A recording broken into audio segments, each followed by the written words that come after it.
Ooga booga.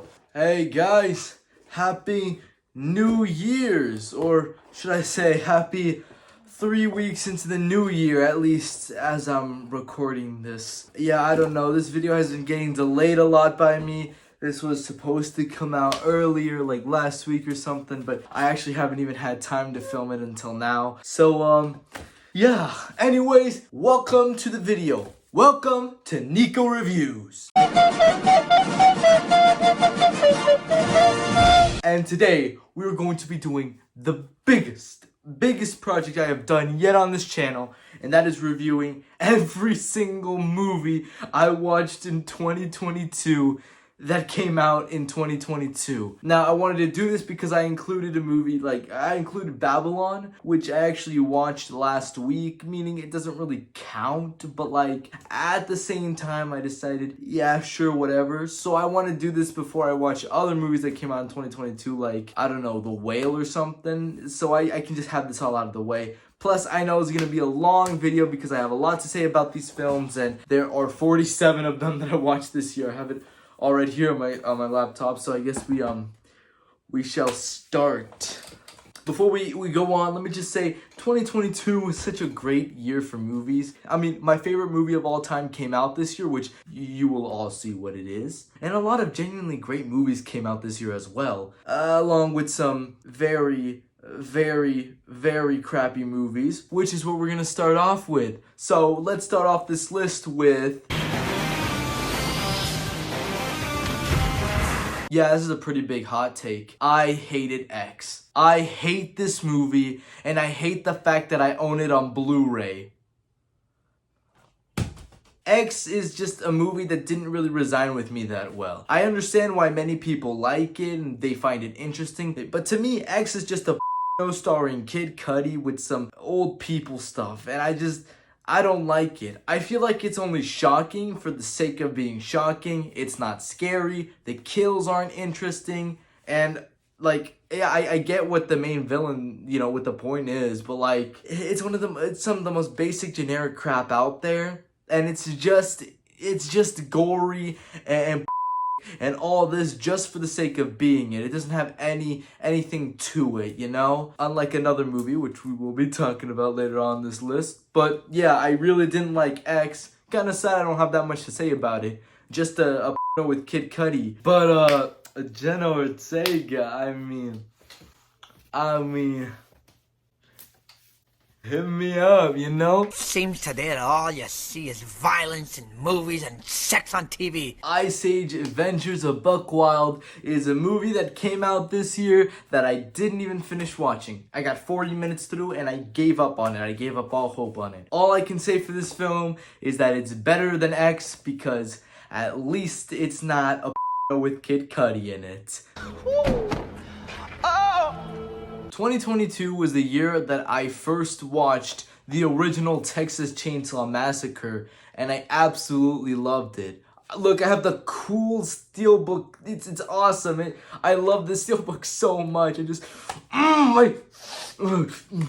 So when I heard they were making a new reboot on the Texas Chainsaw franchise, that was something akin to Halloween 2018, and one of the writers being one of the writers and directors of the Evil Dead 2013 movie, and Don't Breathe, I got pretty excited. I was really interested.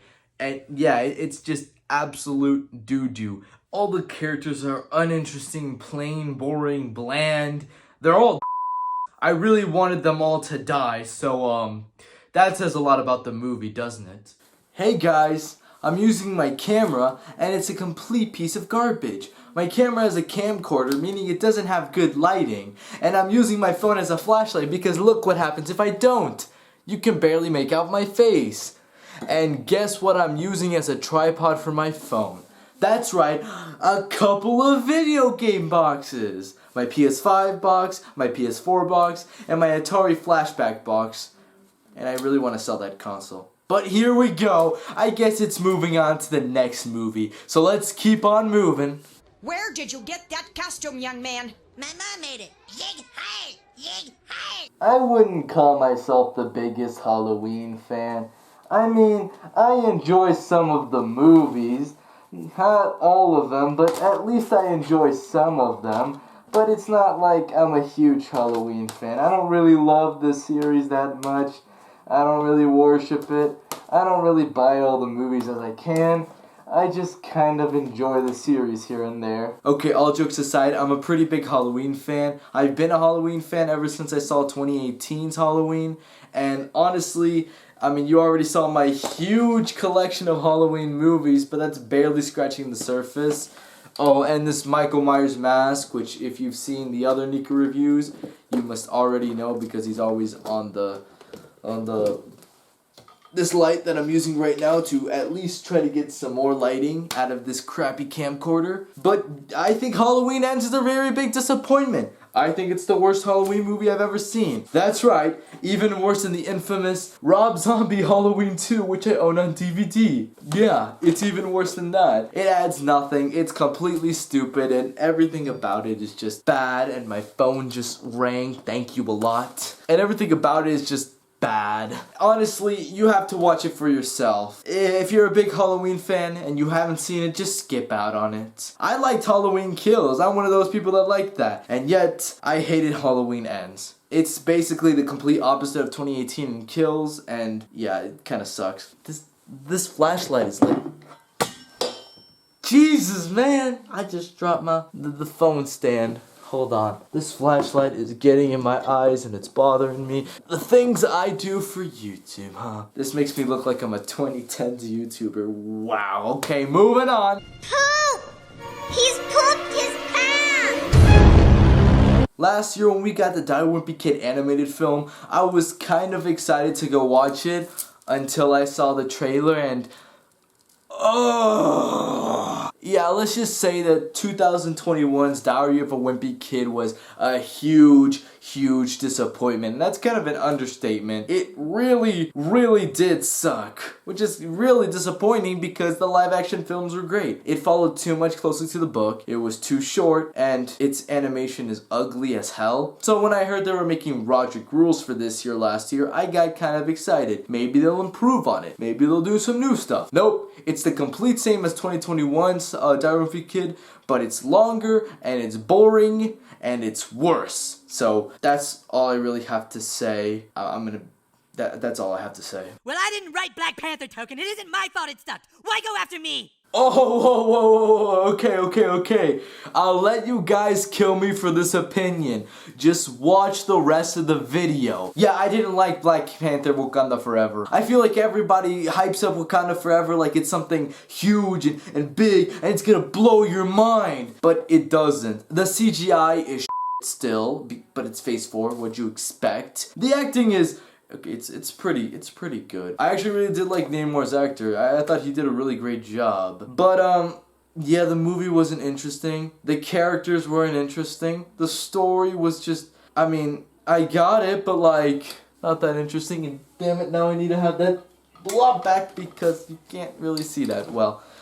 Yeah, I didn't really like anything about this film. I felt like the first Black Panther was okay.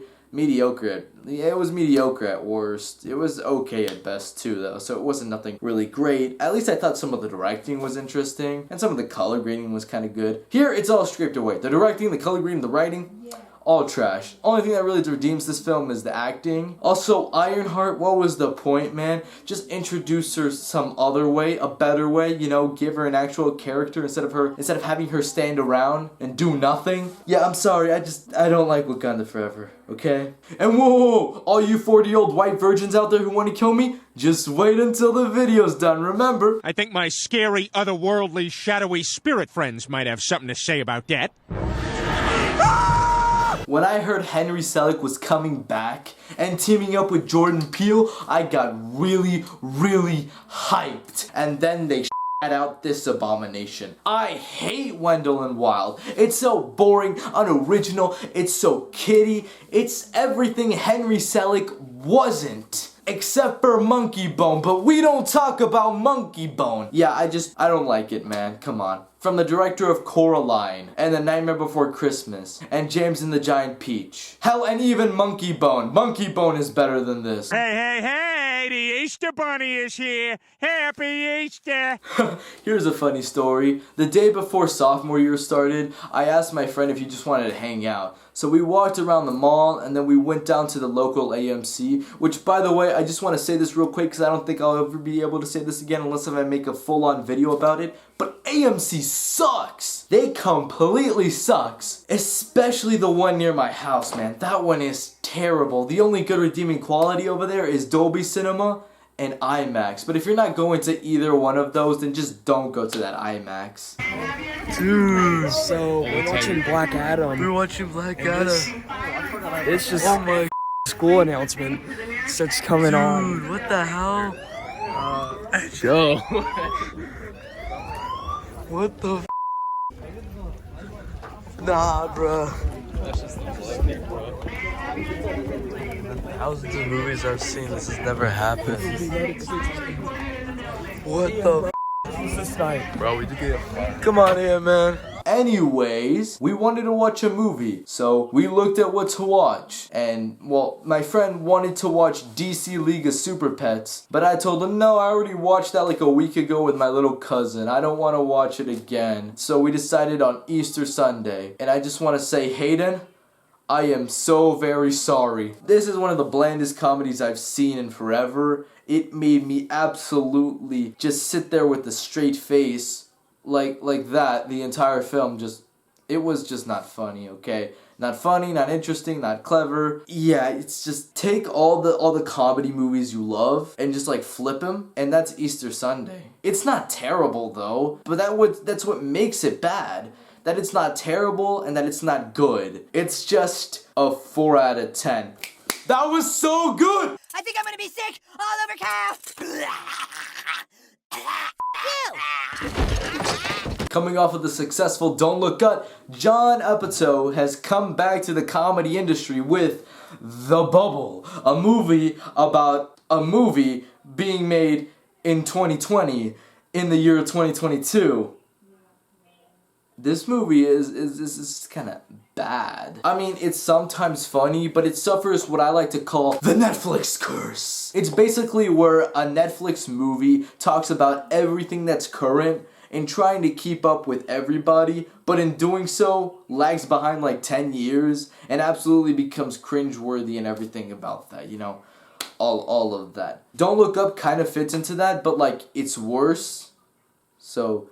Yeah, the only real thing I can say about The Bubble is it's better than Don't Look Up. It has better cameos like Daisy Ridley, James McAvoy, and John f***ing Cena. Yeah, John f***ing Cena makes it a cameo in this movie, but on an iPad. I kid you not, pretend my Halloween Scream Factory 4K Collector's Edition release is an iPad. I kid you not, one of the random extras on set holds up an iPad with a pre-recorded John Cena video, and John Cena just talks out of that.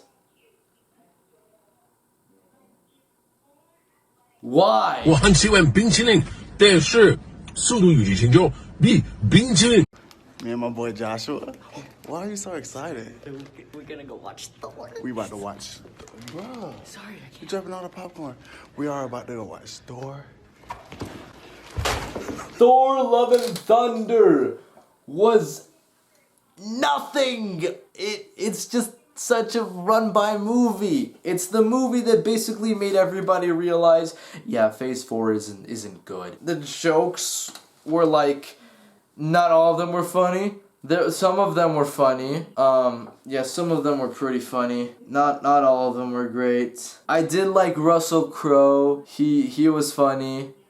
But yeah, no, Thor Love and Thunder in general isn't that great. But Natalie Portman.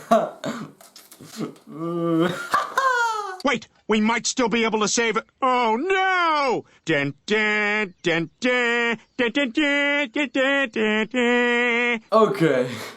Jurassic World Dominion. I mean, I'm not like the biggest Jurassic Park fan, so I don't know if I should really be talking about this movie objectively. Okay, in all seriousness, I'm a huge Jurassic Park fan. I think Jurassic Park is one of Steven Spielberg's best films he's ever created, and honestly, I didn't hate Fallen Kingdom. I thought it was interesting, experimental, and you know what? That's pretty cool. And I also really liked Jurassic World. It was bringing it into a new age, and sure, it's a little bit basic, bare bones, and generic, but you know what? It was good for what it was. Dominion, though, For a movie called Jurassic World Dominion, you sure as hell spend a lot of time in one enclosure instead of all around the world. And the one scene where you're like actually experiencing dinosaurs in the real world, or in the IRL as the cool kids say it, you get this Marvel shaky cam kind of action. It's absolutely terrible. I have heard that the extended cut is somewhat better, and I am looking to buy the extended cut on Blu-ray because, you know, then I'd complete my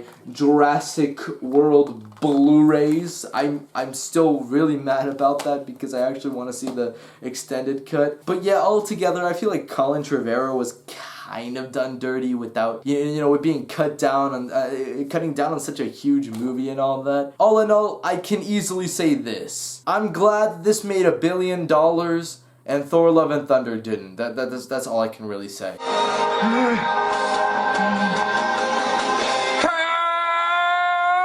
Dragon Ball Super Superhero is a baby's Dragon Ball movie. Honestly, I feel like I'd like this movie if I was a kid, but I don't know, man. As a huge Dragon Ball fan myself, I think I'll include some pictures, but I don't really want to get up and get my my Dragon Ball box sets. Here we have a Super Broly, but I have a Goku statue. I don't really want to get up and waste time to show you guys the Goku statue. And the Dragon Ball Z orange boxes. Yeah, I know, orange box sucks, but like it's the most affordable and it's the only one I could really find. But yeah, Dragon Ball Superhero, baby's first Dragon Ball movie. I'd be happy to show this to my little cousin, and I'm pretty sure he'd really like it, but for me, no, not really. I will say this though, I'm glad we got a movie that focuses on Piccolo, aka the best Dragon Ball character out there. Let's go!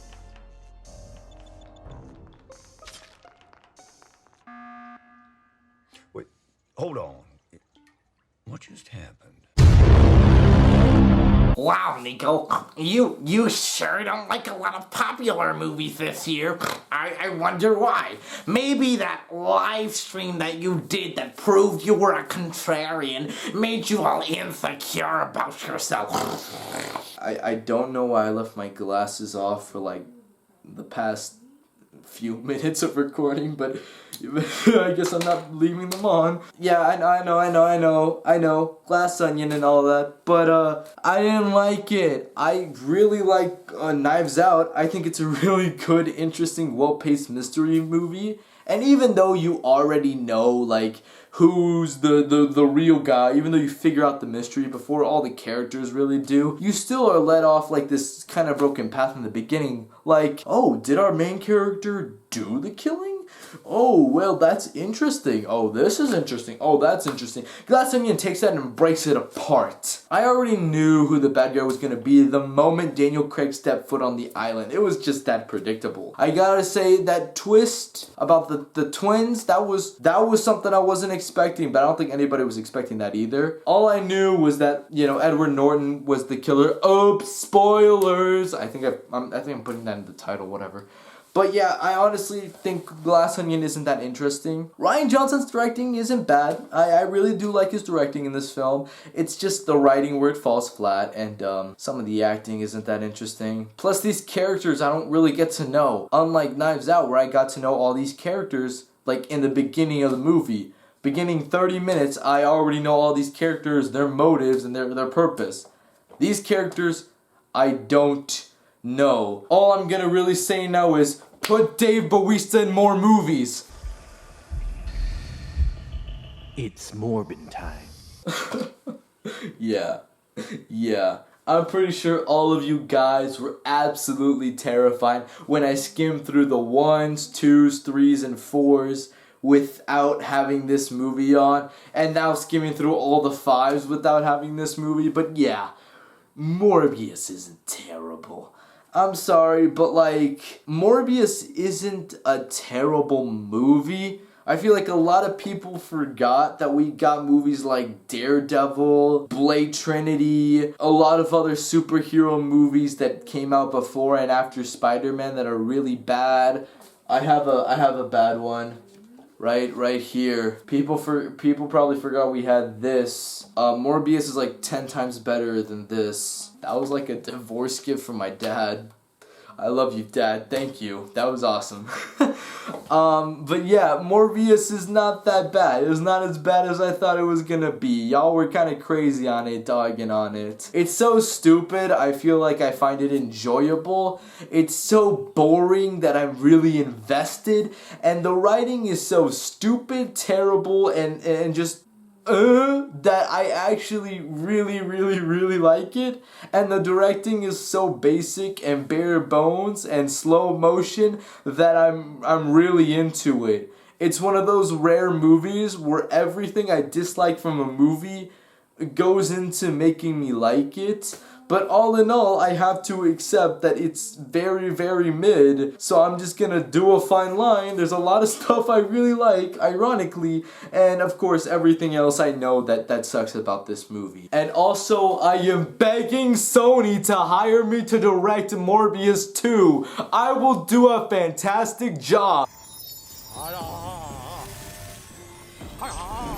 Yeah, I didn't like Multiverse of Madness that much. I had a lot to say about this, but honestly, I don't want to waste my breath, as of everything I've already said has already been said in this actually great video by Filmento, so go check that out. But yeah, let's just say that I mean Scarlet Witch's like whole purpose for this movie and motivation is like absolutely out of nowhere and out of left field, especially since in WandaVision she's come to terms with losing Vision and her children, meaning that this is completely out of character. Doctor Strange is completely out of character in this movie for being like impatient, grumpy, but like at the same time he was also out of character in No Way Home, so I'm not gonna blame that to the writers. Yeah, the multiverses we explore are really boring and dull. America Chavez just automatically knows how to use her powers at the ending of the movie, which is very anticlimactic and really boring. Best part about this film,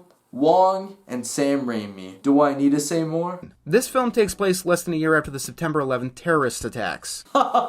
Turning red, more like turning mid. There's not much I can say about this. I'm not a girl, and I'm not a girl that grew up in 2002, so I can't really relate to this movie, so...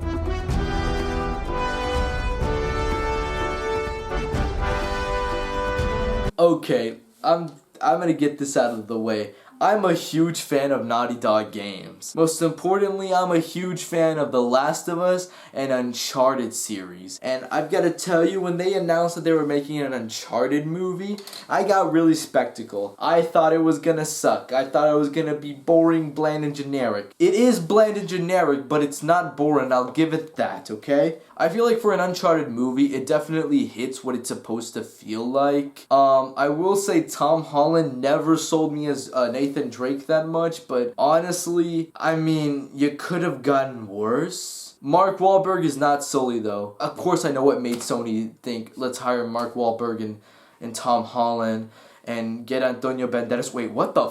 Puss in Boots? It's because of money. It's because of money. They got money, they spend money, they get more money back. That's the idea. I know. But he's just not Sully. Mark Wahlberg is not Sully. All I will say is that basic, generic, yes. Boring, no. And holy shit, that Nolan North cameo. Buzz-looking alien! Where? You stupid I didn't like Lightyear that much, but I mean, it was a fun watch. It wasn't terrible. It was fun, and it was cool, I guess.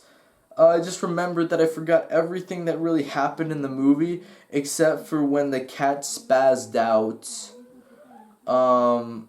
Yeah, I wish instead of Zurg being Buzz from the future, it was Buzz's dad, because Toy Story 2. Yeah, sure they referenced it, but I thought it would have been funnier if he was like, yes, I'm your father. Toy Story 2 reference. Yeah, there's nothing I can really say about Lightyear other than mid. What just happened? No, seriously, what just happened? I can't see.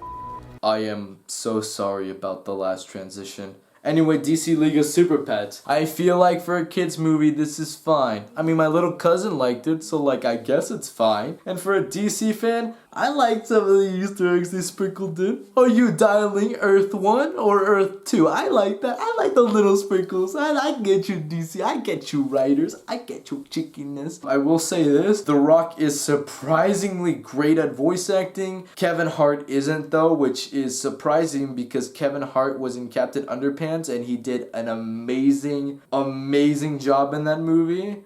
So, like, what happened? All I can really say is it's DC League of Super Pets. The jokes are okay. There's just that one joke where the turtle says f***, but like the turtle says it like 3 times in the movie. First time it was really funny. It caught me off guard. Second time, I mean, it was alright. You got a chuckle, but you do it again, it loses all semblance. I don't find it funny anymore. Wow, that's all I have to say about it. Still more entertaining than Doctor Strange 2 though.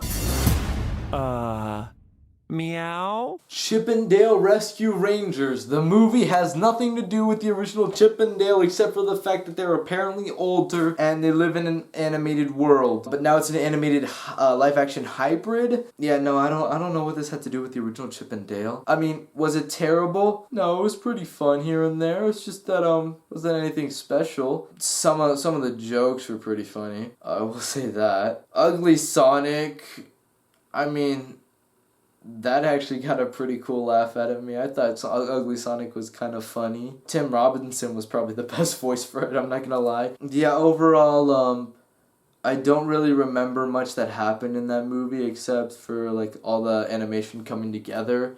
And it being a Disney movie, having like everything in a Disney movie kind of seemed like a huge conglomerate. I remember my review was something like, this proves that Disney doesn't care about like the movies that they put out and anything but money, but like the writers and directors do. And you know what? I think that's pretty good to say, yeah. But like, even though they cared, they didn't make the best. Will Arnett was good in it. Why did the chicken cross the road? I don't know. Why did the chicken cross the road?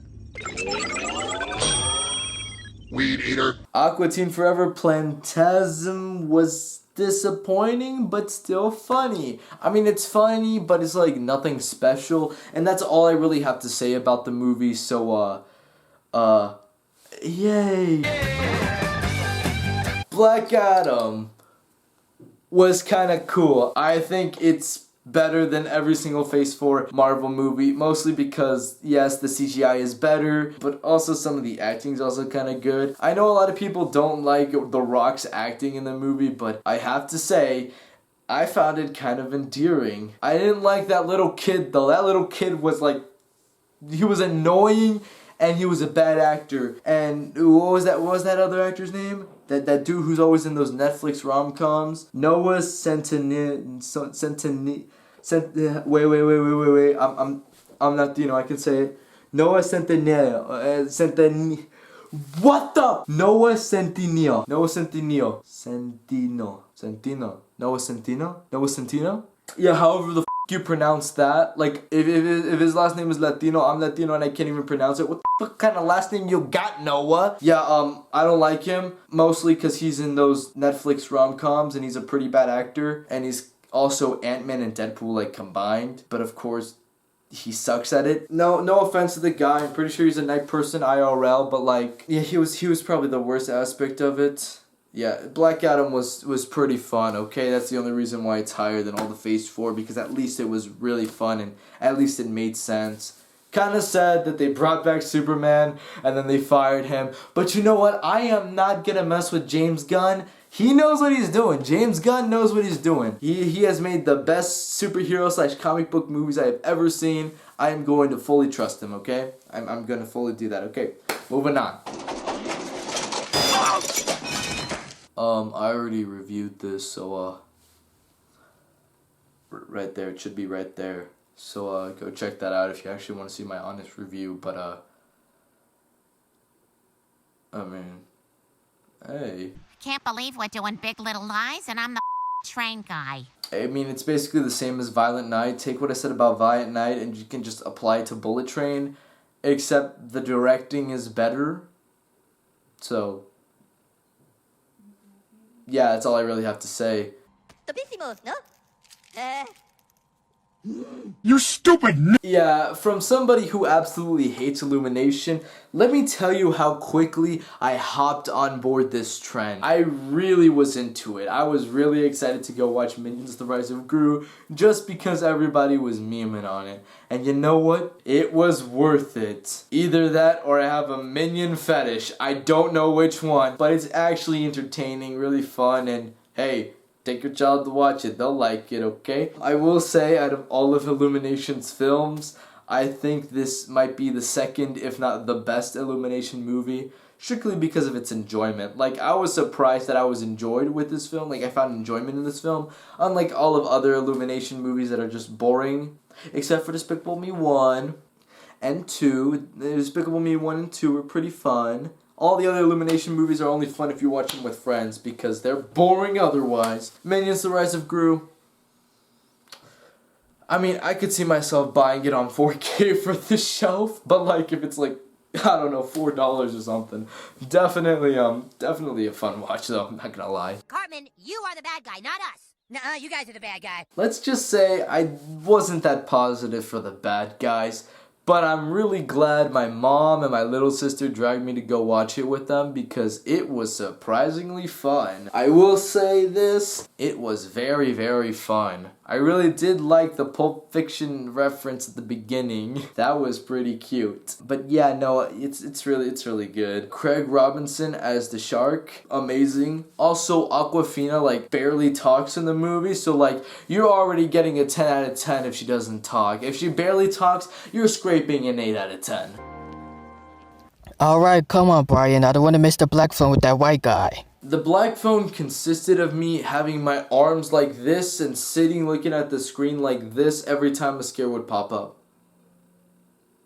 But that's not to say it wasn't interesting and really cool. I liked the black phone. Is it a 10 out of 10? No, it's not a masterpiece or anything, but it's pretty good. It's kind of sad to see how it kind of blew up in popularity and then died down like a week or two later. But yeah, the black phone is pretty good. Go check it out.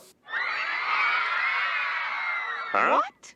Elvis Presley is white? Elvis is good. It's not amazing or a masterpiece. I feel like Elvis is a masterpiece in Act 2, Part 2, and in Act 3. I split Act 2 into 2 parts because like it really branches off. Act 1 and Act 2 Part 1, those are just like way too rushy. Made me feel like I was watching something like Bohemian Rhapsody where it just rushes and doesn't let you stop and like process it. Once Baz Luhrmann gets to like the point where he wants to tell the story slowly so you understand it, in Act 2 Part 2, it becomes like a straight up 9 out of 10 from there. It's amazing. Act 1 and Act 2 Part 2, and Act 2 Part 1, that's like a 5 out of 10, 4 out of 10. Really too fast. I can't really comprehend anything. But a 4 out of 10 and a 9 out of 10 ain't that bad. Combine them together, I guess you get a 7 out of 10. I don't know. It's really good. Go check it out, guys. If you kids want a really cool comic,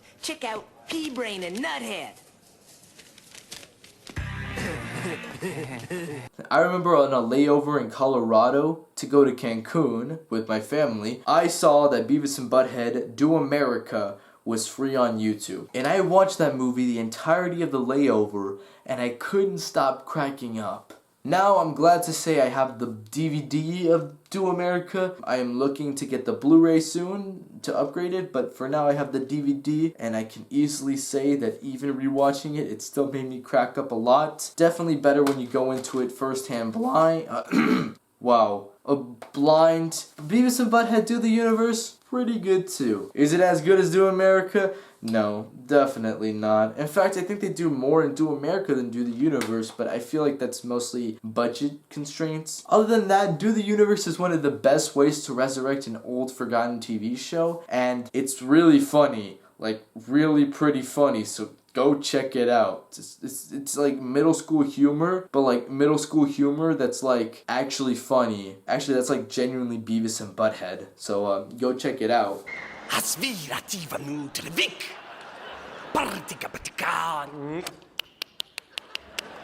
Already reviewed. It's already been reviewed. Right here.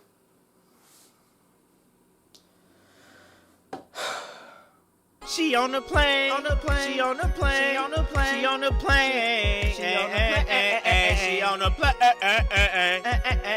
she on the plane, she on the plane, she on the plane, she on the plane, she on the private plane. You guys, we found it. We found it, you guys. Calm down, Cartman. You found what? The brown noise. Ooh. Whoa. White Noise is Noah Baumbach's most recent film, and I've gotta say, it's good. It's pretty good. I was expecting it to be like an 8 out of 10, but a 7 out of 10? Not bad. I actually really liked it. I feel like it kind of lost me at the third act, though. We had such a good first and second act, but it did lose me on the third act. That's all that I really have to complain about it. Other than that, the aesthetic is great. The writing is really great. The pacing is pretty good, except for me losing it kind of in the third act. And the directing, it's Noah Baumbach. You know, it's gonna fit the aesthetic, which is like the point of movie directing. So yeah, really, really good.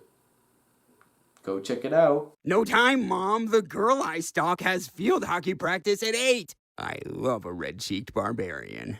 Barbarian is a weird, strange specimen, for it's one of the goofiest films I saw in 2022, but surprisingly, one of the good films I saw in 2022. Yeah, it's pretty goofy, especially that monster lady, but you know what? Doesn't mean it's bad. It can mean it's good. Really good. Like, me and my stepbrother found X kind of goofy, because it's like, just a of Kid Cudi, like I said. And yeah, it sucks, but like, we found some enjoyment because it was me and him watching it and we were just making fun of Kid Cudi's.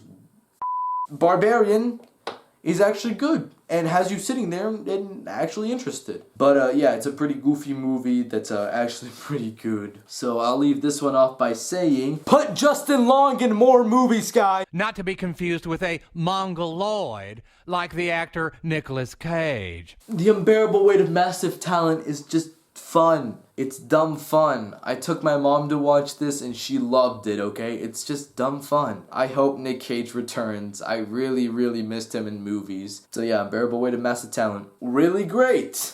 Also, Pedro Pascal is in this movie and he's really great.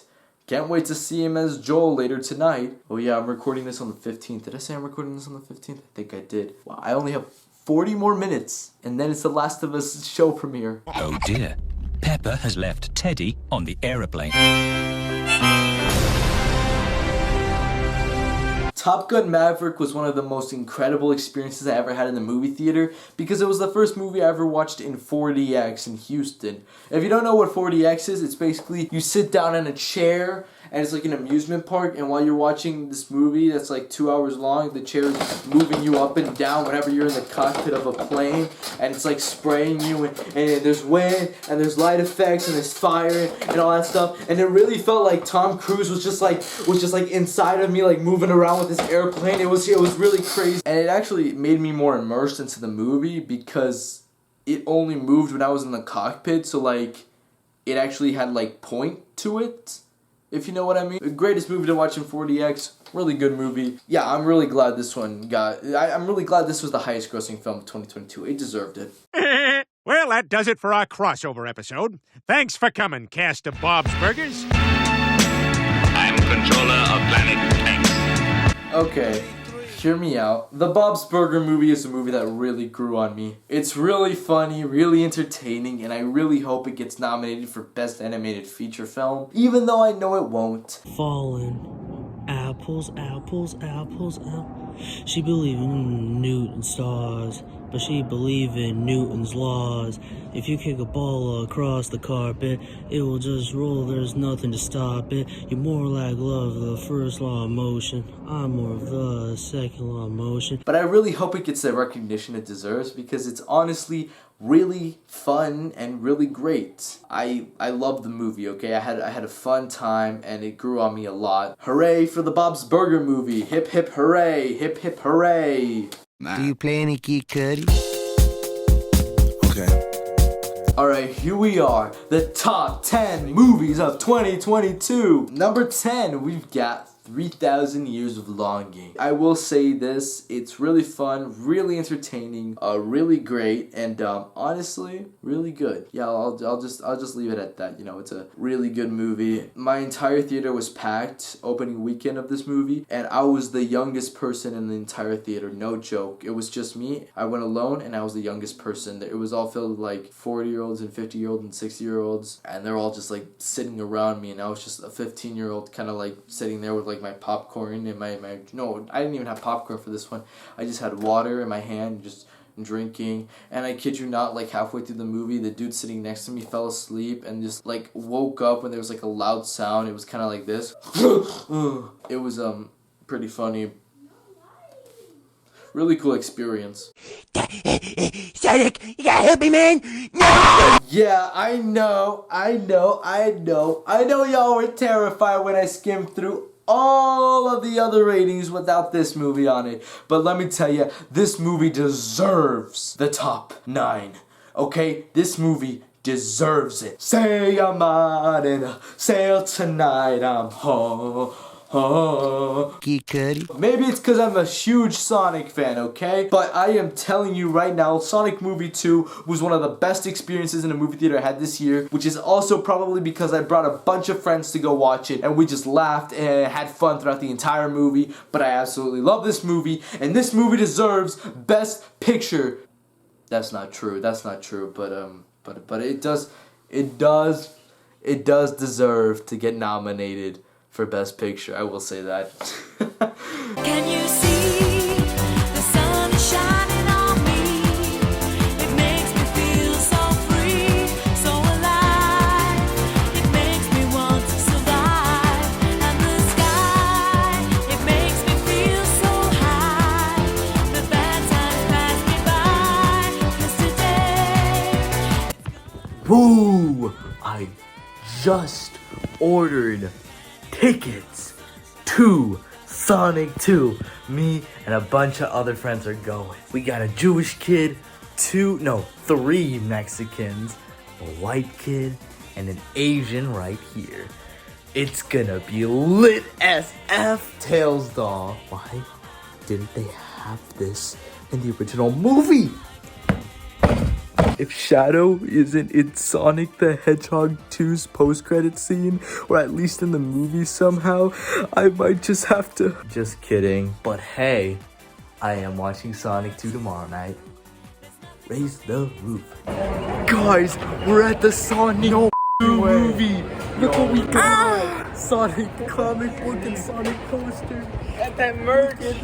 We got that Sonic merch. No, it was good. Here, somebody hold this. Somebody hold this. If you have an Xbox One, follow me at the Homer 3. Hey, he has like over 10 X's. No, he doesn't. I'm Glenn Quagmire, and this is B. Bush. Jackass Forever. I don't know if I added this. I don't remember if I did this. It's just stupid dumb fun. It's Jackass Forever. You know what it is. I'm not taking it seriously. It doesn't deserve any Oscars. It doesn't need any Oscars. It's just dumb stupid fun, and I watched it on my birthday. Awesome. Oh, also they did the Family Guy bee penis thing in this movie. Absolutely amazing. I'm Glenn Quagmire. Beauty. Nope. Nope is my favorite Jordan Peele movie ever made. I watched it in IMAX. It was so enthralling, so stunning. It's so good. It's one of his most subtle film. It's his most subtle film. I'll just say that. It's his most subtle film, meaning not a lot of people are gonna understand it. Not a lot of people a lot of people are gonna interpret it in different ways, but it definitely is a great movie. Overall, a great horror movie. And I am not kidding you when I say this. It was the first horror movie I sat down and watched that actually genuinely made me scared and made me terrified and clenched to my seat and like clenched to myself like that. First horror movie to ever do that. I am not kidding you. Absolutely love this movie. I'm gonna pick it up on 4K soon. I will soon. Kind of want the Steelbook, but I'm gonna pick it up in 4K soon. So I've definitely amazing movie. Something's in my ass. The Batman is an amazing movie. Need I say more? A Batman. This movie is just the best live action representation of Batman. I still do think the Lego movie is a better Batman. This movie is just great. I can't wait to see what Matt Reeves has in store for us in the sequel and all that, but like, amazing movie. It's the Batman. I don't think I have to say anything. This is like a lot of people's #1 favorite film. Hello? Shalom. Muriel? The Fabelman is a movie that reminded me why I fell in love with cinema. Steven Spielberg was my idol for the longest time. I've loved Steven Spielberg ever since I was a kid. I watched his film and he basically inspired me to be a part of the industry. He has been my idol for the longest time, and while he might not be my favorite director anymore, he's still is one of the best I can easily acknowledge, not only in this industry nowadays, but one of the best filmmakers to have ever lived. And yeah, The Fabelmans just shows me why he fell in love with films, but also reminded me why I fell in love with films. Honestly, it's a great movie. And it's amazing. It's amazing. Not a great movie, it's amazing. Go watch it. Go watch it, because it did really bad at the box office. It bombed. But I am telling you right now, it's worth the ticket. Go watch it right now. Go watch it after the video's done, but go watch it right after that. Watch all the top 10 movies. Hey, watch all the 8 out of 10 to the first one movie. Okay. Watch from Massive Talent all the way down to #1. Watch all of those right when this video's done. Okay, watch all of them. Okay. Yeah. By the way, Pinocchio, there was a cookie missing from the jar. Did you take it by any chance? Yes, Papa Geppetto. I'm sorry. Are you sure you took it? Because, I'd believe you if you said you didn't. No, I took it, Papa. I wouldn't lie to you. You could try. It's a masterpiece. I already reviewed it. Right here, I already reviewed it. So, go check out the review, and you'll see what I had to say about that. Get ready, pop it, let's go. Babylon is such an amazing film. Where The Fabelmans reminded me why I love movies, Babylon reminded me that movies are such a fucked up industry to work in. That movies are also evolving all the time, meaning nothing's ever gonna stay the same, it's never gonna be simple and plain, and at the same time, everything from transitioning to just making the movie alone is just gonna be up, okay? All of this, man, that's what Babylon reminded me of, the true, brute reality of film. And you know what? I needed that awakening, because this film was so great, with so many great films. I just felt like, wow, this industry must be great to work in. But Babylon, it reminded me that no, it's not amazing. It's a fucked up industry. But you know what is amazing? The movies we make out of that industry. The memories we make. The technology advances that these movies give us. That's what's amazing. And you know what? I am so glad Babylon reawoke me from that. I love this movie. Definitely getting it on 4K when it comes out. And definitely implore you to go watch it right now. It's in theaters. I think, I don't know if it's gotten its money back yet, but I'm pretty sure it's bombed. And I'm telling you guys, go check it out. It's absolutely incredible, okay? So, go check it out. I know. 3 hours long could be a bit of a turn off, but trust me, it's worth it. Dios mío, me estoy cagando. Se me sale la caca. Yeah, I'm really pissed that Netflix snatched this as an exclusive. This movie deserves to be watched in theaters, and luckily for me, I got to watch it in theaters, in an empty theater. Yeah, Bardo was amazing. I implore everybody to go watch Bardo. Bardo is, it's just incredible, okay? It's a movie that really grows on you. I mean, when I first watched it, I said it was like, what, an 8.5 or a 9? But as the days kept on going, I was like, you know what? It's a 10 out of 10. And I can't stop remembering, you know what? I've got to go rewatch this movie, okay? I really have to. I really do. This movie's great. It's amazing. It's fully in Spanish, and I'm fluent in Spanish. Entonces no necesitaba subtítulos, entonces Lo apagaba, pero lo vi en Cinemas, entonces lo tenía en los subtítulos. Entonces cuando estaba oyendo la película, estaba tratando solo oír la película, ¿verdad? Pero los subtítulos están ahí porque está en el cine, ¿verdad? Y estos gringos se van a venir y se van a sentar y van a ver esta película y todo en español. Ay, no entiendo español y todo eso. Pero yo sí entiendo español. Entonces yo no necesito subtítulos, pero estos gringos sí necesitan. Entonces me estoy sentando aquí. Yo que sabo español, en este cinema, con nadie más, solo yo, con subtítulos en la película. But you know, even with subtitles, it was amazing. Prefer without subtitles, because again, don't want to brag, but first language. Shout out to my mama, my daddy. Shout out to my uncles, my aunts, to my cousins, to everybody who helped me learn this language first. Y'all the real ones here. Bardo is it's a masterpiece. Go check it out right now. And you have no excuse not to, because this one's on Netflix. So yeah, go right now. Oh, wait. There's only one more, so just wait, and then you check this one out. That $20. Hey, I think you forgot my shirt. There's no shirt. Well, no, I know you have my white shirt. Can you check again? No need check. I know have your shirt. Listen here, washy. You do have my shirt. I know have your shirt. You have my shirt. You get out of my store. You give me shirt. You go, I call police. You no dare call police. Oh, you want to play game, fatso? You big 911. And now, for what everybody has been waiting for, the #1 movie of 2022 is my #1 movie of all time. The #1 movie I saw in 2022 is my favorite movie I've ever seen, ever. Nothing has changed, nothing at all. This is the movie that deserves all the Oscars this year. It deserves Best Actress, Best Supporting Actor, Best Supporting Actress, Best Picture, Best Original Screenplay, Best Editors, Best Best Directors, Best everything. This movie deserves all of it.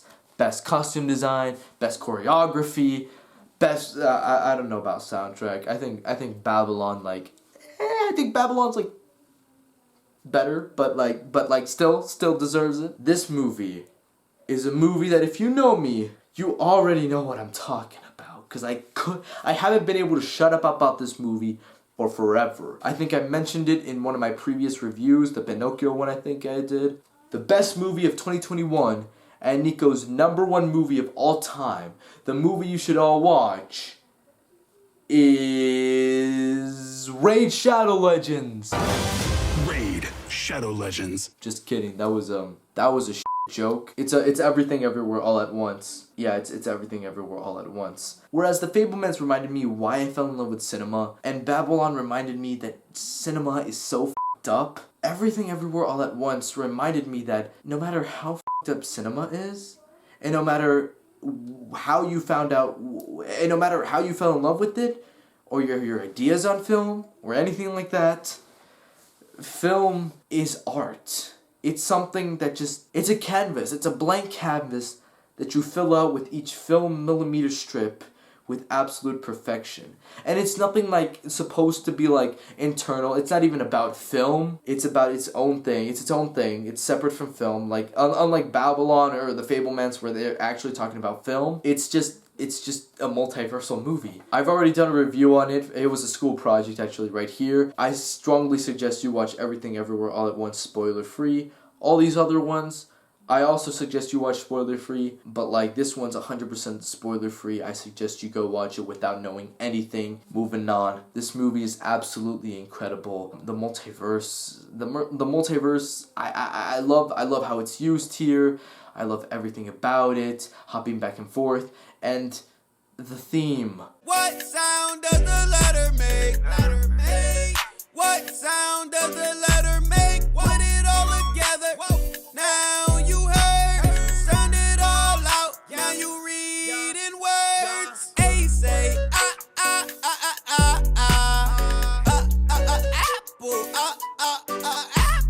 Damn, I went in too long. Maybe this isn't making any sense. Maybe I'm gonna be editing this and look at the screen and be like, but you know what? Right now, I'm feeling it. Nothing matters. so everything matters. That's my new motto. That's life. And you know what gave it to me? This movie. Yeah. Wow. Also, it has amazing actors, it has great direction, amazing writing, but I already said that all in my original review. I just wanted to talk about how nothing matters, and therefore everything matters, because it's true. So there, we're done. All of the movies I saw in 2022 ranked and reviewed. Wow, my eyes are just sore. I know it seems like I'm going like through something, but I'm not. I could say that any day without shedding a tear. Nothing matters, so everything matters. That's my motto. But wow, my eyes are tired. I'm tired. My mouth is tired. My jaw is tired. I think I'm gonna go get some friends, play Fortnite, and you know what, spend the rest of my evening like that, and then tomorrow edit this video. And you know what, if this video ever cuts out, which it probably will, you know, hooray for me. Pat on the back for me in the future for when I'm finished editing this video. Yeah, with that being said, I'm Nico Wico, and this has been Nico Reviews. Thanks for watching. Seriously, thank you for watching, you guys. And remember, everything matters, because nothing matters.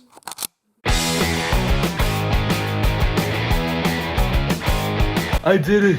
It's February 5th, 2023. It's my birthday. I'm finally 16, and I finished this video. It's 55 minutes long. I'm 16, and I finished the video I started when I was 15 years old. Jesus Christ. This took over a month, you guys. Thank you guys for watching.